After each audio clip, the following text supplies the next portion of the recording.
You guys have been asked about Ben 7 million times this year, so I want to keep it on court. But for you, when you pointed to the fact that you take him away, and it's kind of sad how it's been forgotten. Okay, this guy's an all world defender. Let's not forget about that. So for you, without him on the floor, and then you put Tyrese, who's had a fantastic season. But what changes between those two? And it can be defensive or offensively, stylistically, what they're trying to do. What's the biggest change? I mean, defensively, Ben can guard 1 through 5, and we put him on the other team's best player. And it's like when you, and then when you have to replace him with a player who's like just physically smaller, like just could not, most human beings cannot do what Ben does or has done just physically because he's such a freak. And so Tyrese has done an amazing job of stepping in and running like a pretty high powered offense and like being able to juggle like a lot of like offensive juggernauts and make sure like guys are getting the balls where they need it and we're running the plays that we need to run. And then also just being able to contain his man and not like I, the job that Tyrese Maxey's done this season is like there's been like a world class effort and just like as a second year player to go from not really playing and to stepping up into the role that he's in now, it's been truly incredible. And like he's doing the whole protocol thing right now, but when he's back, I'm sure he won't lose a step. And it's like he's invaluable to this team at this point. So on the other end, the guy who's anchors it all, Joel Embiid. It's interesting. I was looking at lineups this morning, and you've actually already played more minutes on the floor with Joel this season than you did for the entirety of last year. And obviously there's some different lineup data there. You're coming off the bench now. You're starting, so things change a little Yeah. bit. But what does he do into whether it's vocally positioning? But when you have a guy behind you, and a lot of times you'll be out on the perimeter, you've got Joel Embiid behind you. He's a great rim protector, and by the way, just an absolutely massive man. Like there is big guys Yeah. in the NBA, but then there's guys like Joel Embiid that if you're up Yeah. close are just absolutely ridiculous. Yeah. He's enormous. And honestly, it's so crazy having Joel and Andre Drummond because these are two massive human beings that move effortlessly.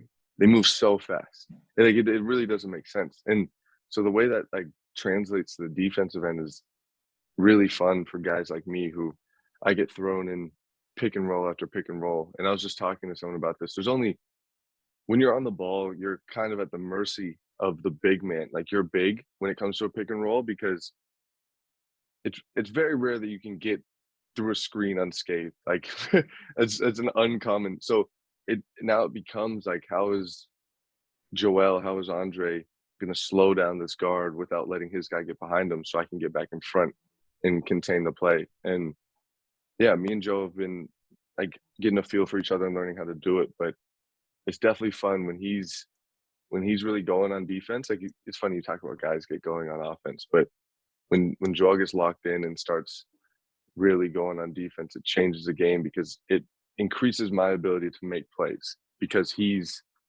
putting out fires and containing things for me. So now I can take a little bit more risk instead of just trying to all I'm worried about is getting back in front of my guy. Now it's like I can try and mess with him a little bit and force a turnover.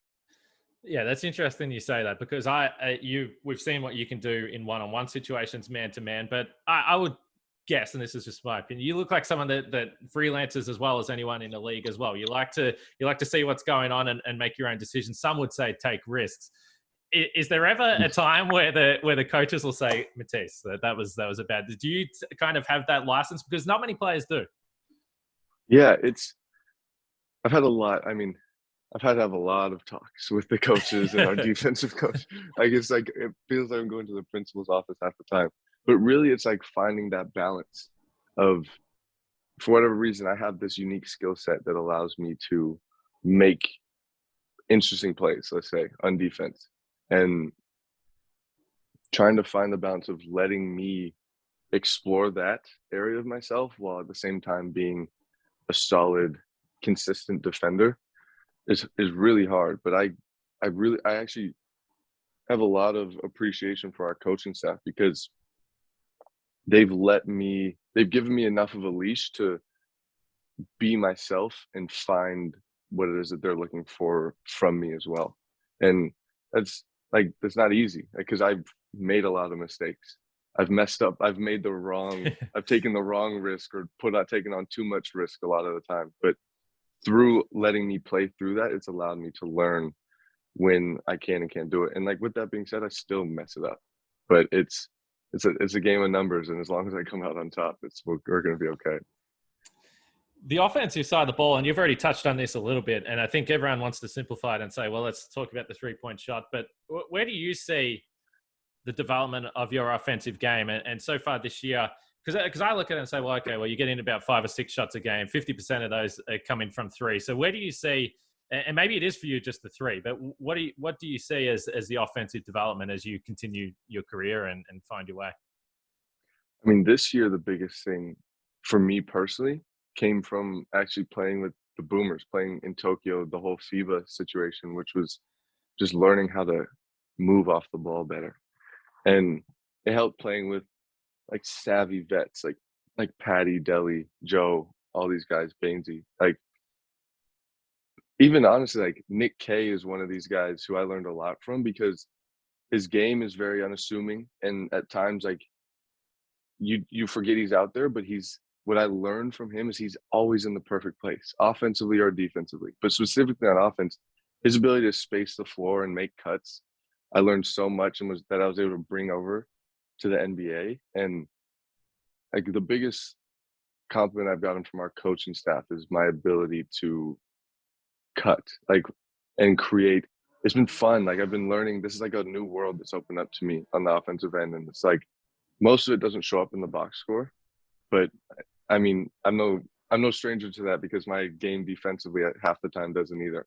But it's like I've figured out how to make cuts that open up shots for other guys, or I can now manipulate the help side defense to give Joel more space to go one-on-one. And these are the things that, and I'm going to go on a little tangent here, but like as a kid, you look up to like these players and like everyone wants to be in the league and everyone wants to be a star. But little do they know there's only a handful of those guys who ever get to exist. Like teams aren't built to have multiple of them at the same time. So what are you going to do if you have to fit into one of those other roles? And that's kind of what I've been trying to learn for myself. And that is, how do you complement the best players on the floor?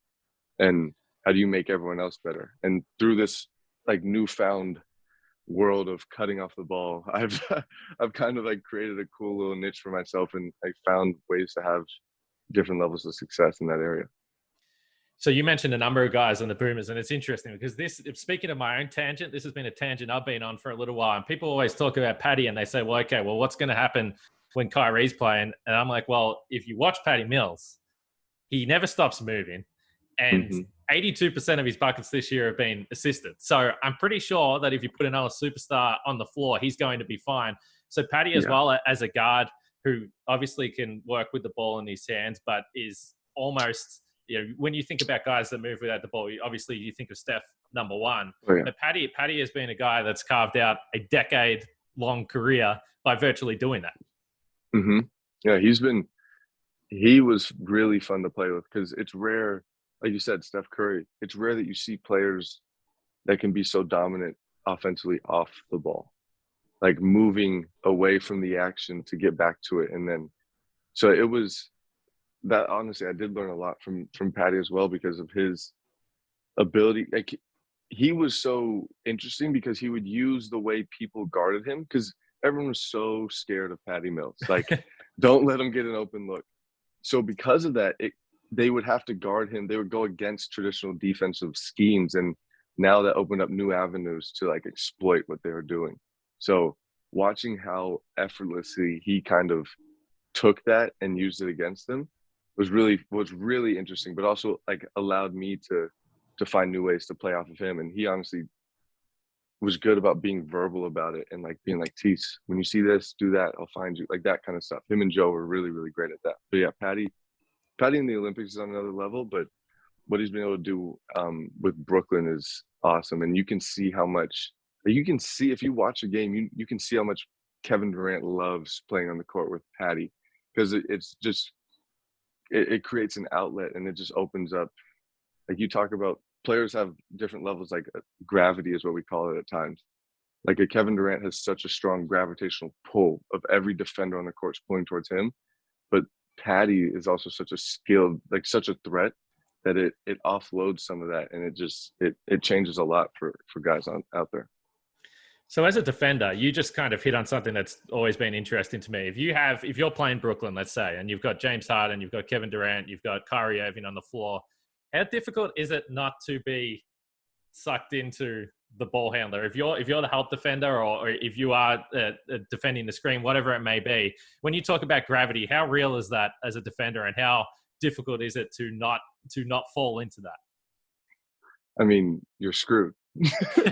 Like, simply put, it's so difficult, and that's when you have to have individuals who can take on a one-on-one matchup like that. But there's no, with players like that, and when you have that many of them on one team, there's like no cut and dry, like no black and white way of approaching it.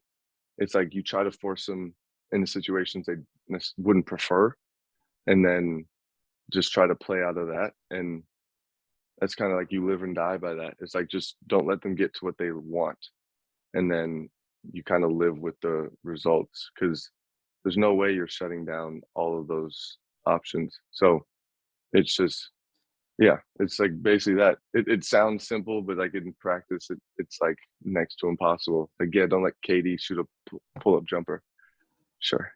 Last one I've got on the Boomers is just is on Gorge, and I'll never tire of asking people about Gorge or their experiences with Gorge. I don't know how aware you were of Brian Goorjian before. There you go, you're shaking your head. How long did it take you to realize that this guy is, I don't know if different is the right word, but he's intense, inspirational? I don't know how you would describe him. I mean, all the above. It took about I mean, it was funny because in training camp, he wasn't, during the first few practices, especially in California, he was very hands off. So I had no sense of really what he was like. And I think I had missed some of the harder days, luckily. So I didn't see him really getting into it. But it only took like one game to see, well, one, just how coaching is hard, because you have to commit to being a certain type of way and then live and die by like the faults that come with that. And he was so confident in his approach to the game, it was effortless to want to follow him and like take his leadership like onto the battlefield, if you will. And one thing I really appreciated about him was how open and honest he was. Like, one of the first conversations we had after one, I think it was like during halftime of one of our first games in Vegas, he told me, like, you're not going to get any plays called for you. It's going to be hard for you to find opportunities on offense because of that. But he's like, I need you to want to go and find those opportunities, because without that, it's going to be hard for us to succeed. And most coaches, it would be very hard for them to go to a player and tell them that, because they'd be scared of the reaction. But he owned it. And I was like, obviously I know my role and I'm fairly confident in it, so it didn't faze me too much. But to have a coach believe in me to figure it out was pretty cool. To tell me like, yo, it's not gonna cater to you, but we still need you to find it, was a cool challenge for me to take on as a player, because now it's like I didn't feel like he didn't believe in me. I felt that he definitely believed in me, but it wasn't gonna be easy. So I went out there and had to kind of sort it out on my own.